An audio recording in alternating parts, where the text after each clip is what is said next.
So I wanted to show you the slides that I was working on now, the actual R Markdown file. So this is the .rmd file. And first I want to plot the data that I'm going to look at. This is the Galton's parents' height and children's height data. So I'm going to plot it here using ggplot, and there's my plot. Now I'd like to go with the information that is on the slide, which is some R code. So I thought it'd be probably better to just show you the running of the R code rather than showing you a slide with the output of having run the R code. So here for convenience, I've defined my outcome as the child's heights, Galton $child. So let me define those. And I've defined the X, the predictors, as the parent's height, Galton $parent. And this is just going to save me on some typing. Now first I'd like to indicate that the solution that we specified is the same solution that R will give you with its built-in regression function. So here's beta 1. It's the correlation between y and x times the standard deviation of y divided by the standard deviation of x. And here's my beta naught, which is the mean of y minus the beta 1 that I just estimated times the mean of x. So I can, for example, look at these with beta 0 and beta 1 in this C function for just creating a vector. Let me check that with the LM function. I'm going to copy the function and paste it down here, and then I'll go through each of the components. LM in R stands for linear models. Regression is a component of linear models, and so this function is the general function whether you want regression or you want some of the more elaborate versions of regression that we're going to cover later on in the class.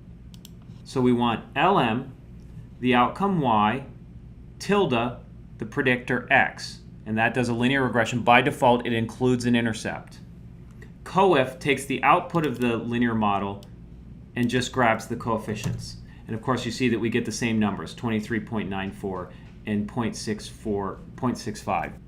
Very briefly now, I just want to show you that if I reverse the y and x relationship, the formula of course holds, but now with standard deviation of x in the numerator and standard deviation of y in the denominator.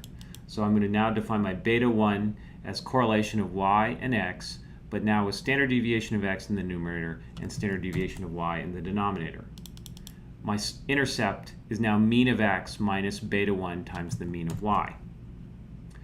Now I'm simply going to concatenate these slope and intercept estimates with those that you get with LM, where now x is on the left-hand side of the tilde and y is on the right-hand side of the tilde, reversed from what it was previously.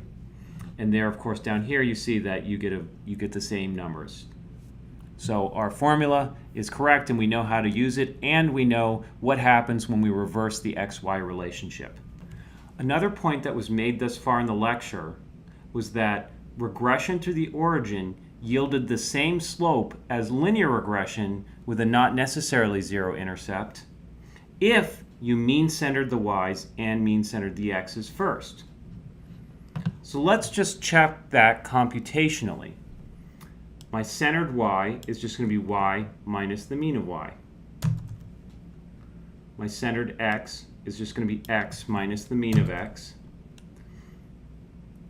And recall that the regression to the origin equation for the slope was just the sum of the y variable times the x variable divided by the sum of the x variable squared.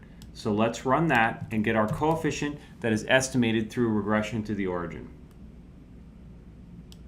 And then now what I'm going to do is I'm going to take this beta 1 that I got through my equation for regression to the origin, where I've mean-centered my data first, and then I'm going to compare it to the linear regression estimate using LM with y tilde x, meaning y is my outcome, x is my response, and LM automatically puts in an intercept, and I'm going to grab the second coefficient, which is the slope. When I do that, if you look down here, you see, of course, that you get the same numbers. I want to very briefly also just show you how you can actually do regression to the origin using LM, how you get rid of the intercept. So in this case, I'll get the same number if I take the centered y and use the centered x as a predictor, but I want to subtract out the intercept. So you put a -1 to get rid of the intercept. And you'll see here, 0.6463, you get the same slope estimate. Another point that was made in the lecture was that If we were to normalize the y's or the x's so that they have standard deviation 1, the slope would be the correlation. So let's just double check that really quickly. Here I'm normalizing my child's heights by subtracting off the mean and dividing by the standard deviation. Let me just double check that these now have standard deviation 1. There you go. And I'm going to do the same thing for my x variables now.